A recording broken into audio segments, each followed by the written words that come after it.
what I said, both want to do. Yeah, we work at that too, but it's got to start somewhere.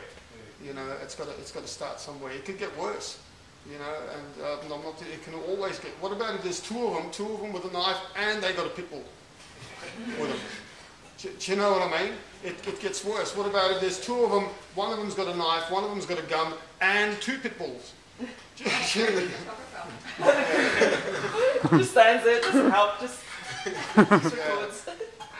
Yeah, you might get attacked on 10th Street, in which case it'll be two guys and 3 chickens. So, do you know what I mean? But it's got to start somewhere. Yeah.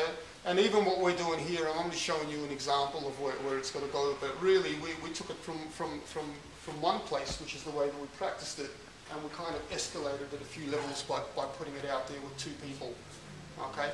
The way to do it would have been to go from there to going into doing that with maybe one person and adding on a little bit of dialogue and creating a bit of scenario, and then having 2 people, and then 2 people with a knife, and then so on. Yeah. And then maybe have a situation where there's 2 people up against the wall and there's 3 people that are causing the attack. We run through these kind of scenarios as well. All right. And sometimes we have situations we run through scenarios where you clear it and you run. That's pretty cool. On the other hand, if you happen to be wearing high heels at that particular point in time, or your partner's wearing high heels, or you might be with an elderly relative or something, you can't just sort of take off. Grandma will take care of it. You can't say, that's not an option either. So these dynamics kind of change as well. And as you understand these dynamics and you understand your vulnerabilities in these dynamics, then you might control not getting into that situation in the first place. All right. So don't go to the ATM that's in the alleyway in a dark place there just because it's quicker. Drive a little bit longer to the Safeway or to the Coles and get your cash out there.